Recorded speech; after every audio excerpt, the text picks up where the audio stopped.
à tous et bienvenue au Forum Radio J dont vous êtes l'invité Marlène Schiappa, bonjour. Avec au centre de cette émission, bien les 2 ans de MeToo, qu'est-ce qui a vraiment changé ?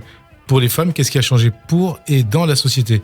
Puis aussi les luttes contre les discriminations également au centre de votre domaine de compétences ministérielles. Comment passer de la parole aux actes ? Et puis, il y a aussi le contexte politique à mi-mandat et à 4 mois des municipales. Réforme des retraites, assurance chômage, encore perspective d'une grève illimitée dans les transports en décembre. Comment le président et le gouvernement entendent répondre à la colère sociale ? On va commencer, si vous le voulez bien, Marlène Schiappa, par ce qui fait une partie de l'actualité de ce dimanche, c'est-à-dire cette manifestation contre l'islamophobie dont les initiateurs dénoncent pêle-mêle les lois liberticides contre les musulmans, un racisme d'État, une manifestation organisée par le CCIF, proche des frères musulmans à Paris. Qu'est-ce que vous en pensez ? J'en pense beaucoup de choses. Je vais essayer de distinguer les sujets parce qu'il me semble que dans ce débat, on mélange beaucoup de choses. On mélange, d'une part du débat, on mélange laïcité, islam, communautarisme, radicalisation. D'autre part, on mélange aussi des concepts. Moi, je suis assez mal à l'aise avec le terme d'islamophobie. Ah, pourquoi ? Alors, il avait été publié un petit livre posthume de Charb sur la question de l'islamophobie qui expliquait qu'on faisait une grande confusion entre l'islamophobie et le racisme anti-musulman. Moi, je viens de soutenir via la DILCRA une étude de l'IFOP et de la Fondation Jean Jaurès sur le racisme anti-musulman. Ça, c'est un racisme... Une étude que vous allez rendre publique la semaine prochaine, d'après ce que j'ai compris. Exactement, qui a été rendue publique, qui montre qu'il y a énormément de personnes qui sont de religion musulmane qui vivent des discriminations. Et ça, il faut les combattre de toutes nos forces. Maintenant, derrière le concept d'islamophobie, on met énormément de choses, et notamment la critique de la religion. Et moi, en tant que personne qui défend la laïcité, je crois qu'il est important de pouvoir défendre le droit de critiquer toutes les religions, incluant bien sûr l'islam. Parce qu'on précise les choses, les détracteurs de ce concept d'islamophobie le voient comme un moyen de censurer la liberté d'expression en empêchant toute critique de l'islam. C'est ce que, mais oui, bien sûr, on l'a vu dire. Au moment des caricatures du prophète Mahomet, par exemple. Et ces défenseurs le définissent à l'inverse comme l'illustration exacte d'une haine anti-musulman qui serait de plus en plus prégnante en France. Ce qui est d'ailleurs le cas. Une haine anti-musulman, ça existe, il faut la dénoncer. Il faut la combattre. Alors, est-ce que, et pour rebondir sur vos propos, est-ce que ce terme est adapté lorsque l'on parle de propos et d'actes de discrimination envers les musulmans, ou cache-t-il autre chose, c'est-à-dire une volonté d'éteindre toute critique envers l'islam, et c'est pour vous faire préciser vos propos. Mais je crois que ce terme d'islamophobie n'est pas adapté quand on veut parler de discrimination ou de haine envers les musulmans. Je crois qu'il faut alors parler de haine anti-musulman ou de racisme anti-musulman. Ce sont les termes que nous avons choisis avec la délégation interministérielle contre le racisme, l'antisémitisme et l'homophobie, avec l'IFOP, avec la Fondation Jean Jaurès, pour mener ces études contre le racisme anti-musulman. Maintenant, pour aller encore plus loin, je dirais que cette manifestation, sous couvert de lutte contre l'islamophobie ou la lutte anti-musulman, c'est en fait une manifestation contre la laïcité, puisque d'après ce que j'ai pu en entendre, un certain nombre d'organisateurs disent qu'ils veulent porter cette manifestation contre des choses qu'ils ont nommées comme un État raciste, contre des lois laïques, contre la loi de 2004. Contre de la liberticide contre les musulmans. Exactement. Il n'y a pas en France de loi liberticide. Ça me choque profondément parce qu'il y a un racisme sous-jacent, une haine anti-musulman, un antisémitisme qui existe dans notre société. Il faut le voir pour les combattre. Il n'y a pas de racisme d'État. Il n'y a aucune loi qui soit liberticide à l'heure actuelle en France contre les musulmans. Et quand je vois que des manifestants, certains en tout cas, avaient des revendications au moment de l'appel à manifester, telles que on veut mettre fin à la loi qui interdit la burqa dans l'espace public, je me dis qu'il y a un vrai problème là, lié notamment à l'ordre public. On ne peut pas avoir un vêtement qui dissimule le visage dans l'ordre public, ce n'est pas possible. Alors on va avancer un peu, mais on va parler notamment d'un certain nombre d'organisateurs, d'initiateurs de cette manifestation, une manifestation qui sème le trouble notamment à gauche. Ouais. Jean-Luc Mélenchon, en novembre 2015, je conteste le terme d'islamophobie. On a le droit de ne pas aimer l'islam, comme on a le droit de ne pas aimer le catholicisme. Il avait alors raison. Et on pourrait d'ailleurs ajouter, comme on a le droit de ne pas aimer le judaïsme. Bien sûr. Ou le bouddhisme, ou je ne sais quoi. Vous préférez le Mélenchon de 2015 ou le Mélenchon d'aujourd'hui ? J'aimais beaucoup le Mélenchon de 2015. J'aime beaucoup moins les propos du Jean-Luc Mélenchon d'aujourd'hui. Et alors, est-ce que vous comprenez, et on parle un peu de politique à ce sujet, le soutien apporté par une partie de la gauche, notamment Benoît Hamon, de Génération, signataire de l'appel présent, Jean-Luc Mélenchon, donc on en a parlé, pour LFI, qui a signé l'appel sans manifester, Yannick Jadot, au nom des Verts, signataire de l'appel, après qui a considéré ne pas avoir très bien compris ce qu'il signait, et donc il est empêché de manifester pour des occupations a priori politiques pendant le week-end, ou encore la féministe que vous connaissez aussi, Caroline Dehaas, qui défile ce dimanche tout en refusant de signer l'appel. Je pense que c'est très triste en fait, parce que moi je viens de la gauche, j'ai été élue sur une liste d'alliance de gauche avec des gens du Parti Socialiste, du Parti Communiste, d'Europe Écologie Les Verts, etc. Et les communistes qui manifestent d'ailleurs. Hein. Voilà, et je crois que c'est très triste de ce que ça dit de l'état de la gauche, mais par exemple Benoît Hamon, il a fait des choix électoralistes basés sur une idéologie communautariste qui lui a valu de faire 6% des voix à l'élection présidentielle, qui lui a valu d'être battu dans sa circonscription à Trappes par une députée de La République En Marche, Nadia Hay, qu'on salue si elle nous écoute. Donc il devrait apprendre de ses erreurs et comprendre que ses choix communautaristes et électoralistes ne lui apportent pas la dignité, ne lui apportent pas non plus la victoire dans les élections. Donc je trouve cela dommage. Est-ce que vous voyez, dans ces prises de position successives de la gauche, au passage, il faut quand même remarquer, c'est important, que le PS a refusé et de signer l'appel et de manifester. Oui, mais il y a des débats sur la laïcité qui traversent la société, qui traversent le Parti Socialiste aussi, comme La République En Marche au demeurant. Et je crois qu'on a eu là une décision très digne du Parti Socialiste qu'il faut saluer. Il y a encore des gens qui sont des défenseurs de la laïcité et de la République au Parti Socialiste. Vous dites des républicains. Exactement, et c'est d'autant plus décevant de la part de Jean-Luc Mélenchon que je fais partie des gens qui pensaient jusqu'à il y a peu que Jean-Luc Mélenchon était un vrai républicain, un défenseur des principes, et notamment de la laïcité, des principes de la République, et force est de constater que ce n'est plus le cas, et j'en suis bien triste. Alors, pour rebondir sur ce que vous disiez à l'instant, dans votre précédente réponse, vous voyez dans ces prises de position de ces dirigeants d'une partie de la gauche des raisons électoralistes ? Oui. Je crois, oui, puisque d'abord, sincèrement, on a vu ces débats un peu ridicules cette semaine des uns et des autres qui expliquaient avoir signé une tribune et un appel à manifester sans l'avoir lu. Je sais pas, quand un sujet vous tient un peu à cœur, quand c'est quelque chose que vous avez dans vos tripes, vous lisez les textes, vous les enrichissez, vous faites des propositions d'amendement de ce texte, vous les travaillez en concertation.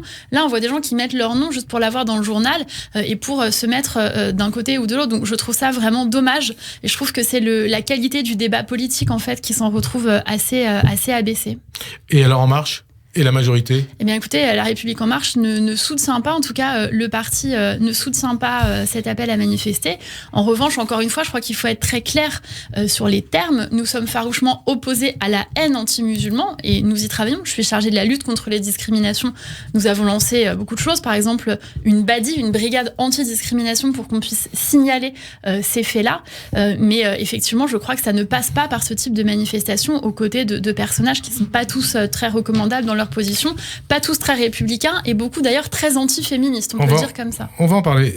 Emmanuel Macron, c'est lui qui vous a dit il ne faut pas qu'En Marche se mêle et ne manifeste dans le cadre de cette manifestation. Pas du tout, moi j'en ai pas du tout parlé avec le président de la République, je ne sais pas quels sont les échanges de notre délégué général Stanislas Guerini avec le président sur ce sujet, mais je crois que chacun peut se faire sa propre opinion. Moi je n'irai pas marcher ou manifester avec des gens qui considèrent qu'une femme non voilée est une femme impudique qui mérite d'être violée, par exemple. Et alors, on va parler justement de certains des initiateurs de cette manifestation. On va citer deux personnalités. Marwan Mohamed, CCIF, et Majid Messaouden, qui est un élu front de gauche de Saint-Denis et qui ont lancé cet appel à manifester. Et c'est important de savoir d'où ils viennent, ce qu'ils font et le sens aussi de leur engagement. Alors, je cite par exemple un tweet de Messaouden, qui date du 21 mars 2012, 2 jours après le massacre de l'école aux oratoires de juifs de Toulouse. Le présumé tueur de Toulouse n'est pas resté cachère, il écrit cachère, et il dit caché, il écrit cachère, C-A-H-S-H-E-R, très longtemps. Ça, c'était Messaouden le 21 mars 2012. Donc 2 jours après que les enfants juifs de l'école aux oratoires et leur père aient été assassinés. Quant à Marwan Mohamed, il écrivait le 22 mars, toujours par rapport à ce massacre de Toulouse. Fin des tweets sur Toulouse pour moi.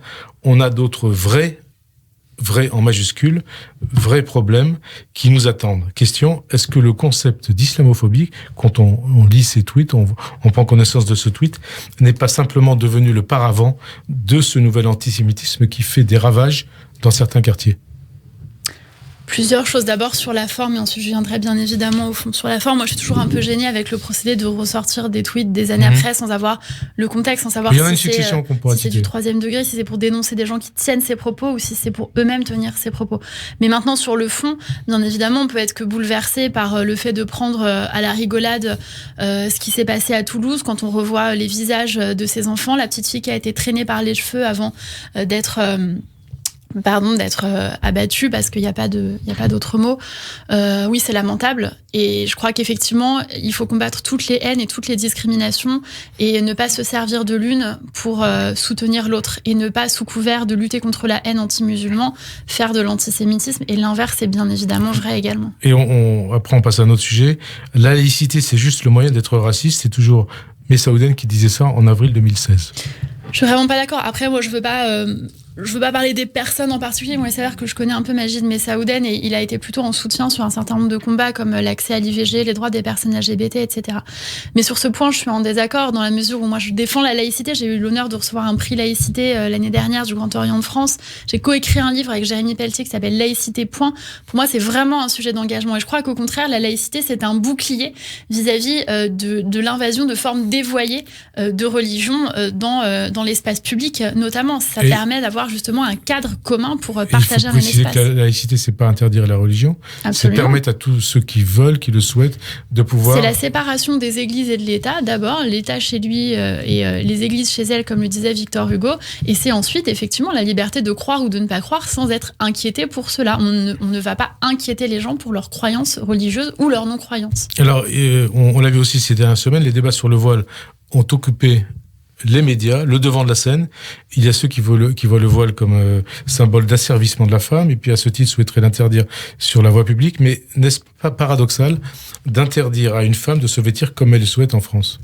Si, ça dans l'espace public. Bien sûr, mais moi je suis pas favorable à interdire le voile, ni dans les sorties scolaires, ni dans l'espace public. Alors on peut discuter des positions des uns des autres. Moi je ne suis pas favorable à cette interdiction. Je pense qu'effectivement il y a une liberté de chacune et de chacun, et néanmoins je ne suis pas favorable à faire la promotion du voile non plus, parce qu'on est dans des débats très manichéens. Est-ce que vous diriez comme Jean-Michel Blanquer, c'est pas souhaitable ? J'en sais rien, je veux pas me positionner par rapport aux propos des uns et des autres, et je trouve que tout le monde est tombé. C'est votre collègue du gouvernement. Bien sûr, mais moi je trouve que tout le monde est tombé sur Jean-Michel Blanquer de façon très injuste, notamment quand il a dénoncé le fait qu'il y a des petits garçons qui veulent pas donner la main à des petites filles pour des motifs religieux dans les écoles. Tout le monde lui tombe dessus en parlant d'on ne sait où. Moi qui ai été et qui suis toujours élue locale et responsable de la coordination avec certaines écoles, je peux vous dire que j'ai vu de mes yeux des écoles au Mans dans lesquelles des directrices d'école m'ont dit qu'il y avait soit des mamans qui venaient avec des burkas chercher, je parle pas de voile, je parle de burkas, chercher leurs enfants, soit qu'il y avait des petites filles déscolarisées à partir de la puberté, soit qu'il y avait effectivement des petits garçons qui, pour des motifs religieux, ne donnaient pas la main à des petites filles. Si on ne peut même plus dire ça, c'est dire qu'on ne peut plus dénoncer la réalité de ce que c'est que l'emprise de cette forme dévoyée de la religion. On ne peut plus dénoncer le communautarisme et donc on ne peut pas le combattre. Donc il faut pouvoir soutenir ceux qui dénoncent cela. Pour éviter peut-être une guerre de religion. Oui, bien sûr. Tout à fait. C'est le risque aujourd'hui ? Écoutez, je sais pas, je veux pas jouer les Cassandres et non, mais si ça continue comme ça, c'est ça que je... Moi, je pense qu'on doit vraiment retrouver ce qui fait notre dénominateur commun. Et ça, c'est ce qu'apporte la laïcité. La laïcité, elle apporte un certain nombre de valeurs communes et de garanties en disant, voilà, chacun est libre d'avoir ses croyances, ses pratiques religieuses, mais on a un socle de valeurs communes, notamment l'école de la République. Et ça, je crois que c'est vraiment important. Alors, est-ce que vous considérez, comme certains ou certaines, que la progression d'une vision rigoriste de l'islam, en clair, provenant d'un côté du salafisme et de l'autre des frères musulmans, menace l'égalité entre les hommes et les femmes ? Oui, bien sûr. Oui, je le crois profondément. Le projet politique de l'islamisme, c'est de lutter contre l'émancipation. On dit bien islamisme, bien vous dites sûr. Bien islamisme et pas islam, pour être pas bien du tout. clair. Non. Écoutez, moi, il y a énormément de gens qui sont, de femmes qui sont des musulmanes et qui sont extrêmement féministes. On pourrait en citer plein. Je peux citer par exemple Assia Benziane, qui est une élue en banlieue, qui est membre du Haut Conseil à l'égalité femmes-hommes, ou Nadia Troubi-Safsaf, la rédactrice en chef du Courrier d'Atlas, qui sont des vraies féministes qui défendent les droits des femmes. Mais ça n'a rien à voir avec l'islamisme. Le projet de l'islamisme, c'est d'aller notamment contre l'émancipation des individus et contre l'émancipation des femmes. C'est d'aller contre le libre choix pour les femmes d'aller vers un avortement, par exemple, de faire en sorte que les femmes ne puissent plus sortir dans la rue en jupe courte ou même parfois simplement toutes seules, de faire en sorte qu'elles n'aient plus la vie sexuelle qu'elles souhaitent avoir en toute liberté, en toute indépendance, y compris en dehors du mariage. Donc c'est vraiment un projet politique qui est anti-féministe, anti-femme et anti-émancipation des femmes. Alors, vous qui êtes féministe, oui. Vous l'assumez, vous le reconnaissez, vous le dites haut et fort. Comment vous expliquez qu'un certain nombre de militantes féministes défendent les revendications des islamistes, salafistes ou frères musulmans, que ce soit le voile, la mixité dans les piscines, ou la burqa, la mixité dans les piscines, au travail, dans les services publics, ou dans les hôpitaux? Ça leur appartient. Vous savez, le mouvement féministe a toujours été traversé par des débats. Et puis on peut citer aussi la FCPE, on peut citer l'UNEF, enfin tout un tas d'associations comme ça. Mais d'ailleurs, je me suis exprimée à l'époque de l'UNEF. J'étais une des rares responsables politiques, d'ailleurs, à m'exprimer là-dessus en disant que, pour moi, il était assez choquant de voir une responsable d'un syndicat étudiant, d'un syndicat de jeunes, se voulant progressiste, féministe, laïque, historiquement, voir que c'était incarné par une personne qui portait un projet très religieux manifestement, et en tout cas d'islam politique, puisque ce sont les termes qu'elle-même a utilisés. Donc ça, oui, ça m'a vraiment interpellée, mais encore une fois, ça ne veut pas dire que je souhaite interdire pour cette jeune femme, comme pour les autres, le port du voile. Mais je crois que tout ce qui... C'est une question de symbole, en gros. Exactement, c'est une question de symbole, c'est une question d'incarnation, et elle a le droit de porter un projet d'islam politique, mais dans ces cas-là, on ne se revendique pas progressiste, féministe, laïque. Alors la question, donc, comment vous expliquez qu'un certain nombre de féministes défendent la version dure, rigoriste de l'islam? Je crois que c'est pas à moi de l'expliquer, c'est à elle de l'expliquer. Moi, je peux pas vous le dire. J'ai une vision, j'essaie de ne pas rentrer dans les guerres de chapelle. Néanmoins, il y a des choses quand même assez fondamentales. Dès lors qu'un groupe politique s'oppose aux droits des femmes à accéder à l'avortement, à disposer de leur corps librement, etc., je ne comprends pas comment on peut les soutenir en tant que féministes, mais ça appartient à la réflexion de chacun. Féminisme et féministe. Est-ce que vous considérez que Caroline Dehaas a beaucoup apporté à la cause des femmes et au combat féministe? Moi, j'ai un grand principe, c'est que je n'attaque jamais nommément des féministes. Parce non, que mais par rapport à son parcours, à son combat... je pense que les féministes, en général, se prennent assez d'attaques de toutes parts sans qu'on en rajoute entre nous. Donc, Caroline par exemple, quand elle a dit sur le harcèlement de rue à La Chapelle, elle avait proposé d'élargir les trottoirs pour l'éviter. C'était en 2017. Vous l'aviez approuvé, ça, à l'époque, ou pas? Non, c'était mais pendant la campagne législative. Je pense qu'elle a tenu un propos raccourci. Je pense que l'idée, c'était de parler de l'urbanisme, de la question de genre et ville, et de comment l'urbanisme peut être favorable ou défavorable. Après, ce n'est pas ma tendance de féminisme, si vous voulez. Bon, et puis il y a l'actualité aussi. Dans le cadre des mesures sur l'immigration annoncées mercredi par Édouard Philippe, il y avait celle qui doit conduire à l'expulsion des citoyens étrangers condamnés pour des violences sexistes ou sexuelles. Absolument. Alors, qu'est-ce que vous répondez à ceux qui disent déjà qu'ils ne manquent pas de vous accuser de rétablir la double peine? D'abord, c'est pas le cas. Puisque c'est pas le cas à la double peine, c'est ça que vous voulez dire. Voilà, c'est pas le cas, on ne rétablit pas la double peine. D'ailleurs, il y a quelqu'un qui l'a pourquoi vous avez pris cette décision? Alors, il y a quelqu'un qui a très bien expliqué que ce n'est pas, je crois, à la République en marche, qui est Frédéric Lefebvre, qui a très bien détaillé ça, parce que c'est un projet qu'il avait porté. Il est pas loin de la République en marche. Il est pas loin, mais il est pas dedans encore. Oui, bien sûr, c'est moi qui l'ai proposé au Premier ministre Édouard Philippe, qui a choisi de garder cette mesure, et j'en suis très heureuse. En fait, si vous voulez, je ne comprends même pas que ça puisse faire débat. Je vais vous dire quelque chose, je suis assez circonspecte. J'ai vu qu'il y a des gens qui considéraient que c'était une position raciste ou discriminante. Je suis assez hallucinée, c'est ça, en fait. le sens de la question. Mais alors, donc maintenant, le nouveau féministe de gauche, c'est de défendre les violeurs parce qu'ils sont étrangers. Enfin, je caricature, mais je trouve qu'on arrive là dans un niveau de débat qui est assez hallucinant. Moi, je suis désolée, mais moi, je suis pas de droite ou de gauche sur ces sujets-là. Je suis pour la protection des femmes. Et pour protéger les femmes, je pense qu'il est important qu'on éloigne, dès lors que c'est possible, les violeurs. Là, par exemple, ceux qui sont de nationalité étrangère, on peut faire en sorte qu'ils n'aient plus de titre de séjour et qu'ils n'aient plus le droit de rester sur le territoire français à partir du moment où ils sont des criminels sexuels. Ça me semble relever du bon sens. Alors, ce qui nous conduit à parler de ce qui est au centre de votre domaine de compétences ministérielles, c'est-à-dire le droit des femmes. 2 ans après MeToo, après Balance ton port, eh bien, quel bilan peut-on en faire? Quel bilan vous en faites? Qu'est-ce qui a vraiment changé pour les femmes? Qu'est-ce qui a vraiment changé pour la société? Et qu'est-ce qui a vraiment changé dans la société? Je crois que beaucoup de choses ont changé, mais ça va pas assez vite, mais on a besoin de l'engagement de toute la société. Le gouvernement fait tout ce qui est en son pouvoir, mais ne pourra pas tout seul. Nous, on a modifié les lois, par exemple, en créant la verbalisation du harcèlement de rue, en allongeant les délais de prescription pour les viols commis sur mineurs. On a créé une plateforme qui s'appelle arrêtonslez.gouv.fr où chaque femme qui a été victime de violences sexistes et sexuelles peut dialoguer avec des policiers et des gendarmes 24 heures sur 24, 7 jours sur 7, et ils ont été spécialement formés pour cela. On a aussi augmenté les moyens aux associations de plus 20% en moyenne. Et on voit que ça a donné des premiers résultats, puisqu'il y a eu par exemple plus 34% de plaintes pour ces faits-là. On voit qu'on a aussi augmenté la notoriété du numéro du 3919. En 2017, c'était 8% de la population qui connaissait le 3919. Aujourd'hui, c'est 59% de la population qui, après le Grenelle des violences conjugales, connaît le 3919. Donc il y a de vraies avancées. Maintenant, vous avez vu le papier du Monde cette semaine? Oui. Ça va pas assez vite. Il n'y a pas de résultat devant la justice. Mais, écoutez, je partage ce sentiment d'urgence. Mais c'est pourquoi? C'est un problème de justice ou c'est autre chose? C'est un problème général. Je veux pas blâmer les uns et les autres. Je crois que ça sert à rien de se pointer du doigt les uns les autres. Il faut au contraire retrousser nos manches et travailler ensemble pour obtenir des résultats. La garde des Sceaux a adressé par exemple des circulaires pour qu'il y ait davantage d'ordonnances de protection qui soient délivrées. On vient de voter à l'Assemblée nationale et au Sénat la création des bracelets d'éloignement face aux conjoints violents. Donc je crois qu'il y a vraiment maintenant une mobilisation à la fois gouvernementale mais aussi de toute la société face aux violences sexistes et sexuelles. Regardez, maintenant quand une femme parle, on part du principe qu'on la croit. Ça n'était pas le cas encore il y a 10 ans. Il y a 10 ans, quand une femme parlait d'un viol, parlait de violence conjugale, le premier réflexe, c'était d'imaginer que la femme mentait. Je crois que c'est moins le cas maintenant. En tout cas. Vous faites allusion à Adèle Haenel en parlant ainsi? Entre autres, il y a d'autres femmes, mais elle aussi, oui. Et qu'est-ce que ça vous inspire, cette affaire? D'abord, je crois qu'elle est très courageuse de s'être exprimée de la sorte. Je pense que c'est assez admirable et elle l'a fait avec un propos dans lequel elle avait beaucoup de recul et beaucoup de raison, qui a, je crois, beaucoup résonné pour pas mal de femmes. Et je partage évidemment son constat, y compris les appréhensions qu'elle peut avoir vis-à-vis du fait de pouvoir judiciariser ce qu'elle a vécu. Mais en tout cas, le gouvernement facilite la judiciarisation par ses plateformes, par l'allongement des délais de prescription. Mais je suis tout à fait consciente qu'il y a encore un chemin très long à parcourir pour retisser ce lien de confiance. Parce que vous avez entendu ce qui a été dit à partir de cette affaire Adèle Haenel. Certains laissent entendre que la justice ne joue pas son rôle dans les affaires d'agression sexuelle et même d'attouchement sur mineurs.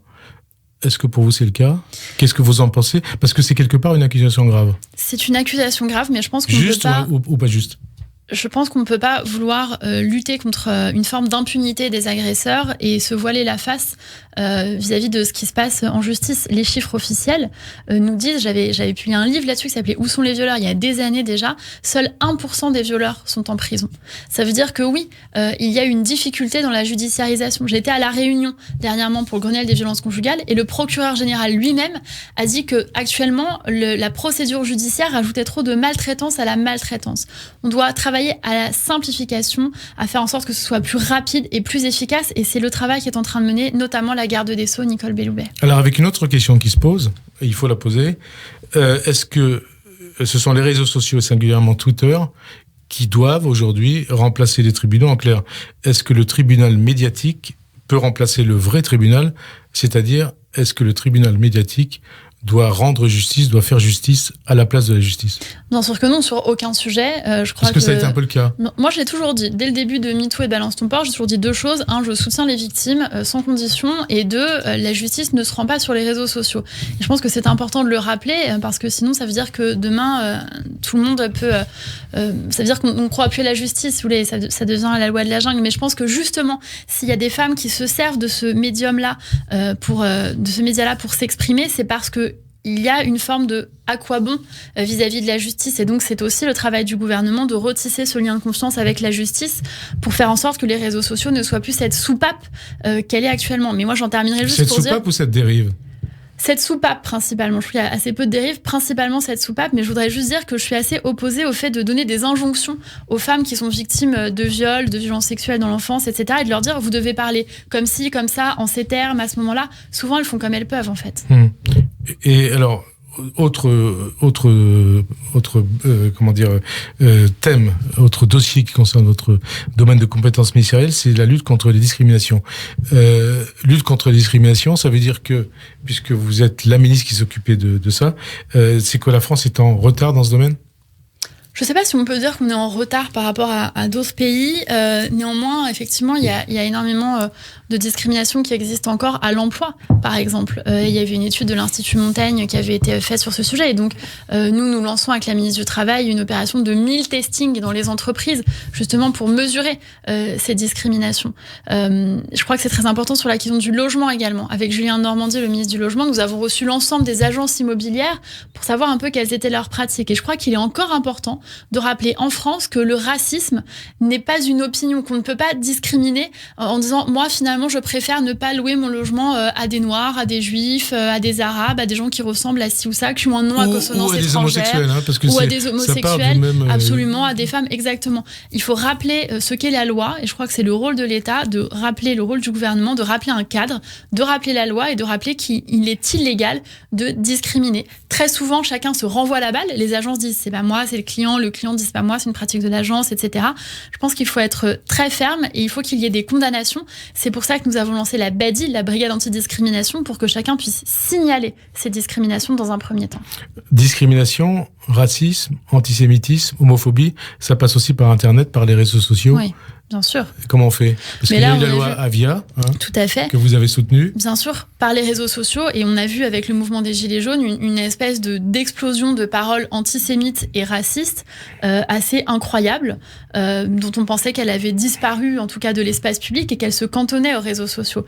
Mais moi, j'ai reçu l'UEJF très récemment et on voit qu'il y a une forme d'antisémitisme très, très fort qui se manifeste également, par exemple, dans les campus.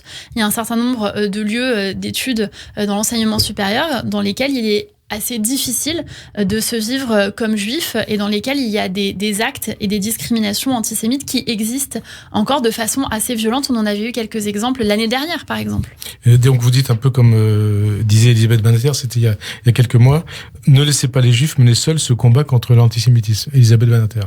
Oui, bien sûr, je crois que c'est très important. Et moi, je le dis d'autant plus que pendant des années, j'ai considéré qu'on blâmait à tort les quartiers, qu'on blâmait les banlieues, qu'on les rendait responsables de l'antisémitisme à tort, alors que l'antisémitisme n'est pas arrivé avec les banlieues. Il existe depuis très longtemps. La France juive, ce n'était pas quelque chose qui était lancé par des immigrés, des musulmans, des gens dans les banlieues. Je pense qu'il faut être clair là-dessus. Maintenant, effectivement, je crois que c'est un combat républicain. Et de la même manière que la lutte contre la haine anti-musulman, elle ne doit pas être menée que par les musulmans, mais par toute la France. La lutte contre l'antisémitisme, elle doit être... condamnée par toute la France. Bien sûr. La lutte contre l'antisémitisme, elle doit être menée par toute la France. Est-ce que alors c'est Emmanuel Macron qui avait ressenti un parfum des années 30 oui. Dans le contexte, le climat politique. 1 an, 2 ans et demi après le début de son mandat, 1 an après le début de la crise des Gilets jaunes, vous le ressentez toujours, ce parfum des années 30? Moi, pour être très sincère, je suis à la fois assez optimiste parce que je suis résolue à agir dans le gouvernement et avec le président de la République. Et en même temps, je suis assez inquiète sur l'état de la société. Quand on regarde ce qui se passe autour de nous dans le monde, je crois qu'il y a un recul des gouvernements progressistes. On voit sur les questions, par exemple, des droits sexuels et reproductifs. Avant, c'était un sujet qui faisait assez consensus dans les plus grands pays du monde. Maintenant, ça n'est plus le cas. Il y a des reculs même au sein même de l'Union européenne. Et je crois qu'on traverse effectivement une période qui est assez morose et dans laquelle il y a beaucoup de ressentis de haine, beaucoup de ressentis d'injustice et énormément de violence à l'encontre de l'autre de façon générale. Donc ça, oui, c'est effectivement très préoccupant. De l'autre ou également des politiques, notamment quand ils proviennent de la majorité. Ça, vous l'avez ressenti? Oui, bien sûr, aussi de la majorité, mais pas uniquement. Vous savez, il y a un jeune élu du Rassemblement national qui a été agressé très violemment récemment. Je lui ai apporté d'ailleurs mon soutien, parce que je crois que si on commence à légitimer les attaques contre les élus sous prétexte qu'ils sont du Rassemblement national et donc d'extrême droite, donc de ce que nous combattons, ça veut dire que demain, tous les prétextes seront bons pour légitimer toutes les formes de violence vis-à-vis des élus. Donc je crois qu'il faut que cette violence cesse et qu'on cesse également d'aller beaucoup trop loin, d'aller intimider des élus devant leur domicile, etc. etc. Alors à mi-chemin entre les européennes et les municipales, on est à 4 mois des municipales, est-ce que vous sentez encore dans le pays gronder la colère sociale symbolisée par le mouvement des Gilets jaunes? Colère sociale. Oui. Grogne sociale, oui, front social. Oui, bien sûr, je la sens toujours. Donc ça veut dire que vous n'avez pas fait vous collectif, vous n'avez pas fait votre travail? C'est très rapide. Là, en fait, on est là depuis 2 ans et demi. Les Gilets jaunes, ça, je ne sais pas si on peut dire que ça s'est arrêté.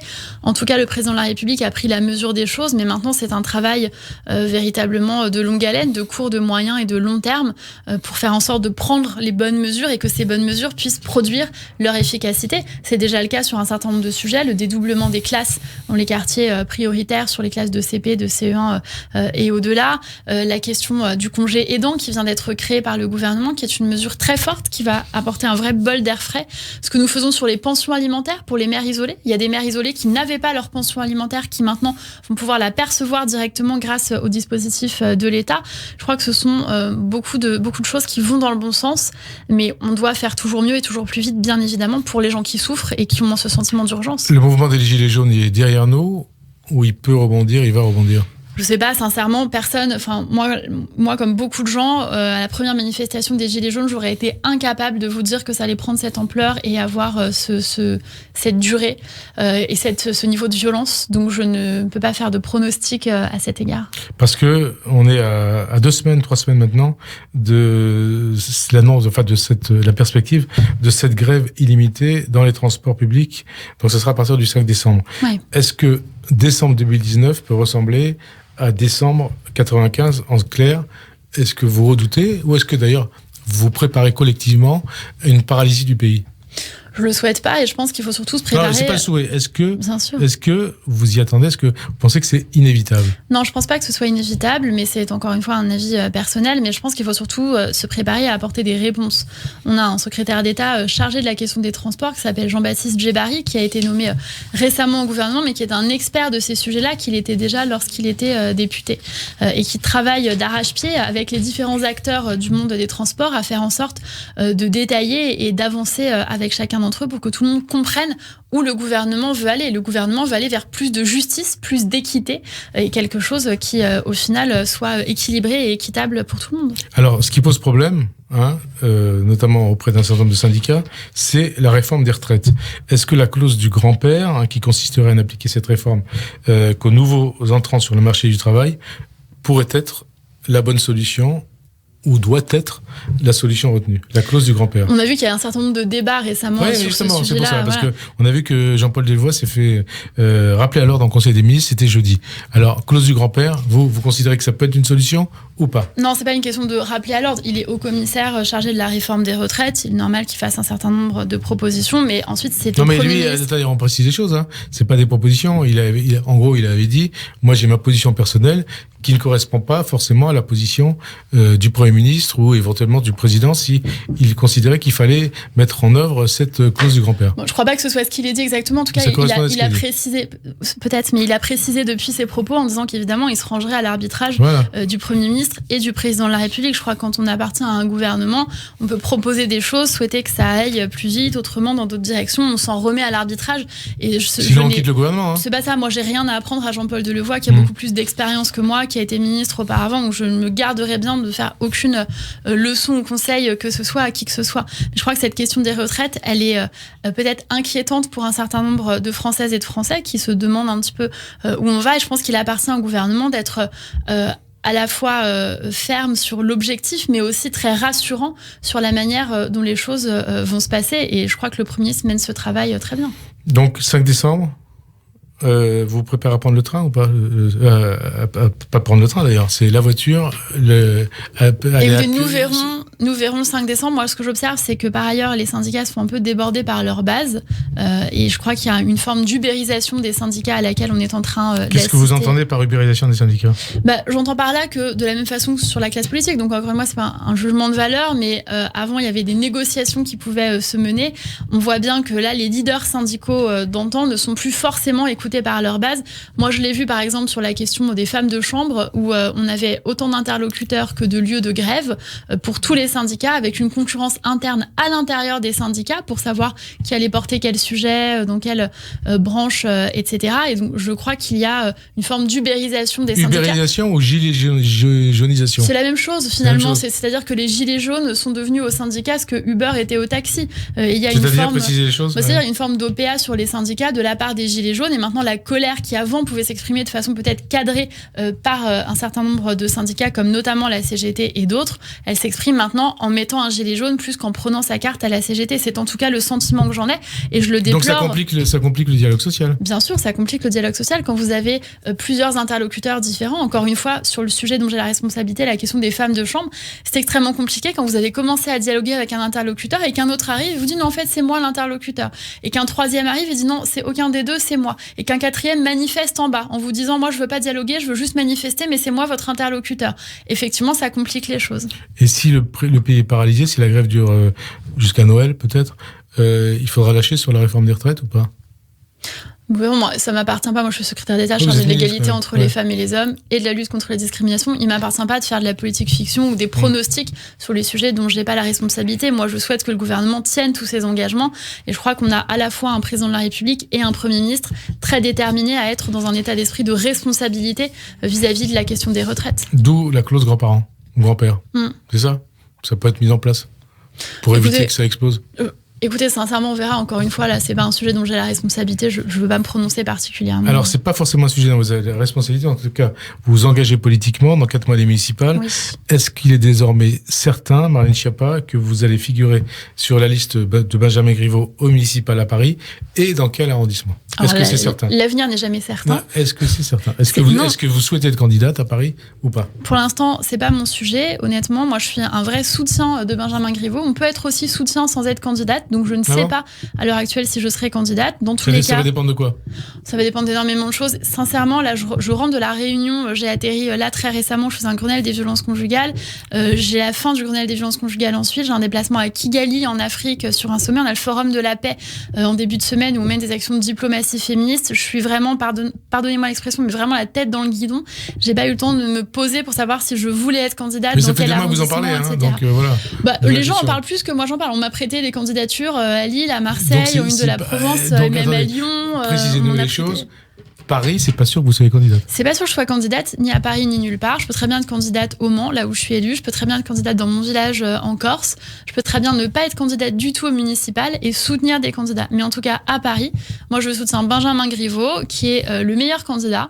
En tant que personne, que mère de famille qui habite à Paris, je pense que c'est celui qui est le plus préparé, qui a le meilleur programme, la meilleure équipe et qui est le plus à même de transformer Paris positivement pour ouvrir un nouveau chapitre pour cette ville. Est-ce qu'il y a la place que vous soyez candidate ou pas d'ailleurs, est-ce qu'il y a la place pour 2 chefs de file, 2 candidats de la majorité au municipal à Paris? Non, je ne le crois pas. Donc, c'est un point de vue personnel. Benjamin Griveaux et Cédric Villani. Bien sûr, je parle en mon nom propre, je ne représente personne, mais moi, personnellement, je considère qu'il n'y a pas la place pour 2 candidats qui se revendiquent de La République En Marche. Et d'ailleurs, il n'y a qu'un seul candidat de La République En Marche. Oui, mais enfin, c'est Benjamin Griveaux. Cédric Villani est aussi membre de la majorité. Oui, mais c'est trop facile. Si vous voulez, maintenant, tout le monde, dans toutes les élections municipales, et moi, j'ai un panorama global sur toute la France, je me déplace beaucoup, dans toutes les élections municipales, vous avez toujours un département où vous avez quelqu'un qui considère qu'il est le nouveau Macron local. À Paris, c'est important, c'est un symbole. Mais à Paris aussi, vous avez toujours quelqu'un qui se dit alors moi, j'ai pas été investi et donc je vais être le Macron local et je vais me présenter tout seul. Non, ça marche pas comme ça. Est-ce que vous croyez qu'ils peuvent encore arriver à un accord ou est-ce que ça sera comme ça jusqu'au bout ? Moi, je crois qu'il le faudrait. Il y a un candidat qui a été investi, c'est Benjamin Griveaux. Donc je pense qu'il faudrait que Cédric Villani rejoigne la campagne de Benjamin Griveaux. Benjamin Griveaux est mieux positionné, mieux préparé, mieux placé. Il a une meilleure équipe et surtout, il a été investi. Moi, vous savez, j'ai fait partie de la commission d'investiture des législatives et nous avons investi le candidat Cédric Villani à l'époque. Aujourd'hui, vous le regrettez, hein ? Je le regrette pas du tout. C'est un très bon député de l'Essonne et il était à l'époque très content d'avoir l'étiquette La République En Marche et ne remettait pas en cause le mode de fonctionnement. Je crois qu'on peut pas dire je vais participer, j'accepte les règles du jeu, je participe à la commission d'investiture et ensuite cracher sur cette commission d'investiture. Est-ce que ça veut dire que s'ils vont tous les deux jusqu'au bout, c'est l'échec assuré? Non, je pense que Benjamin Griveaux peut gagner dans tous les cas, y compris si Cédric Villani se maintient. C'est encore une fois ma position personnelle. Mais moi, je vois tous les jours à Paris des gens qui découvrent Benjamin Griveaux, qui découvrent son programme, son projet, et qui sont enthousiasmés par son sérieux, par sa maîtrise des dossiers, et qui ont envie de lui faire confiance et de lui confier les clés de la ville. Finalement, quand on a un maire, ça veut dire qu'on va lui confier son argent, ses enfants. Et Benjamin Griveaux fait plutôt confiance par rapport à ça, inspire plutôt confiance. Plus que Rachida Dati, qui vient d'être investie candidate des Républicains. Moi, j'ai beaucoup de respect pour Rachida Dati, mais c'est pas évidemment mon orientation politique. Ça vous inspire quelque chose, sa candidature, ou pas? C'est une femme. Oui, c'est une femme. Bien sûr, Rachida Dati, elle a été aussi un rôle modèle à son époque. Quand elle était ministre, elle a dû subir énormément d'attaques sexistes et pour ça, évidemment, je la soutiens. Et raciste. Hein. Et raciste, absolument. Je la soutiens tout à fait. Pour ça n'a pas sa place dans le débat politique. Néanmoins, je ne la soutiendrai pas politiquement puisque c'est le projet de Benjamin Griveaux qui me semble le meilleur. 2-3 questions pour conclure cette émission. Et là, on va aller au-delà des municipales vers 2022. Un sondage IFOP la semaine dernière pour le JDD, dimanche dernier, place Emmanuel Macron et Marine Le Pen à 55-45 au second tour de la présidentielle. Est-ce que c'est pas un sondage préoccupant à 2 ans et demi de l'élection? Bien sûr, mais la situation, elle est préoccupante. Ouais. Elle est préoccupante depuis le premier jour. Je crois que le président de la République, évidemment, va parler pour lui, mais je vais parler pour moi. Moi, j'en ai en tout cas extrêmement conscience. Et je pense que nous toutes et nous tous qui sommes aux responsabilités, au gouvernement, à l'Assemblée nationale, au Sénat, nous avons conscience du fait que si nous échouons, c'est le Rassemblement national qui prendra les rênes de ce pays. Ce serait quoi l'échec ?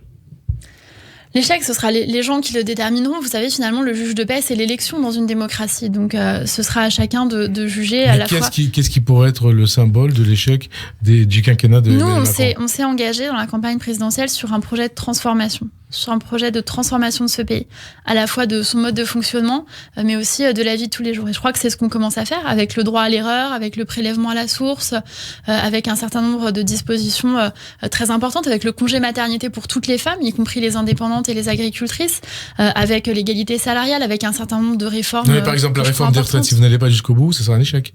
C'est pas une question d'aller jusqu'au bout, c'est une question d'apporter des solutions à un problème. On ne veut pas transformer les retraites pour le plaisir de transformer les retraites. C'est parce que le système tel qu'il est actuel n'est pas équitable, n'est pas viable. Il y a trop de systèmes de retraite différents, ça n'est pas lisible.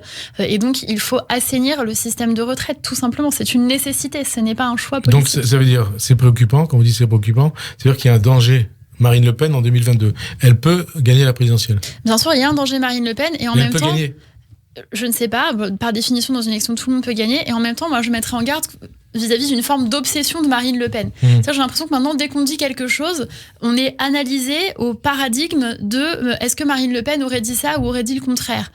Si le ciel est bleu et que Marine Le Pen dit le ciel est bleu, on va pas dire non, le ciel est pas bleu parce que Marine Le Pen l'a dit. Vous soutient votre mesure concernant l'expulsion des délinquants sexuels. Mais tant mieux. Et heureusement, je crois que la lutte contre les violences sexistes et sexuelles, elle doit transcender tous les clivages.